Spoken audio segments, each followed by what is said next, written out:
গাজা এখন মৃত্যুপুরী। প্রতিদিন সেখানে লাশের সারি দীর্ঘ হচ্ছে, শিশুরা অনাহারে কাটছে, হাসপাতালগুলো ধ্বংসস্তূপে পরিণত হয়েছে। শিশুরা কান্না, মায়ের আর্তনাদ, ধসে পড়া ভবন আর রক্তাক্ত পথঘাট, এটি ফিলিস্তিনের দৈনন্দিন বাস্তবতা।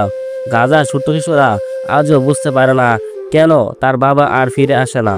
কয়েকদিন আগেও যে বাবার কোলে চড়ে বাজারে যেত, এখন মায়ের আঁচলে লুকিয়ে আছে সারাদিন।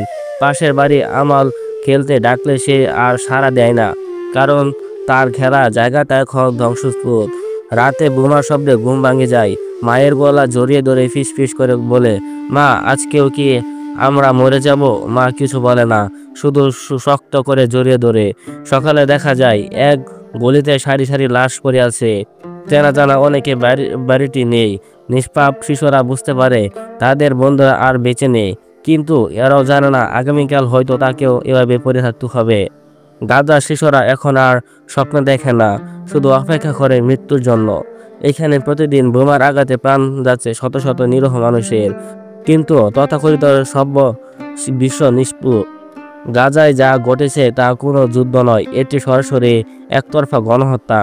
আন্তর্জাতিক আইনে এটি যুদ্ধাপরাধ, কিন্তু ইসরায়েলকে থামানোর মতো কেউ নেই।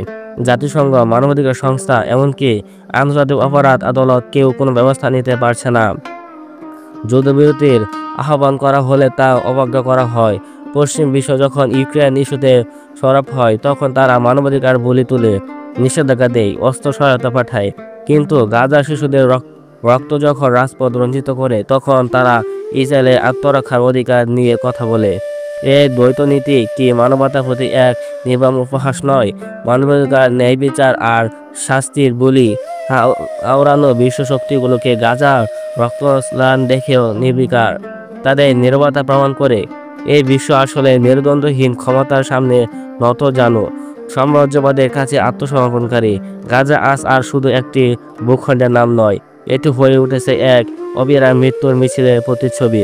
শিশুর কান্না, বিধবার আর্তনাদ আর ধ্বংসস্তূপের নিচে চাপা পড়া অসহায় মানুষের আর্তচিৎকার মিলেমিশে এক নির্মম বাস্তবতার জন্ম দিয়েছে। অথচ বিশ্ব যেন বধির হয়ে গেছে। তাদের কান এই কান্না শুনতে পায় না, তাদের চোখ এই ধ্বংসস্তূপ দেখে না। যতবারই গাজার আগ্রাসন চালানো হয়, ততবারই একই দৃশ্য পুনরাবৃত্তি হয়। আন্তর্জাতিক সম্প্রদায় গভীর উদ্বেগ প্রকাশ করে, শান্তি আহ্বান জানায়, কিন্তু কোনো কার্যকর পদক্ষেপ নেয় না। এই নিষ্ক্রিয়তা আসলে কিসের ইঙ্গিত দেয়? এটি কি আসলে অক্ষমতা, নাকি ইচ্ছা?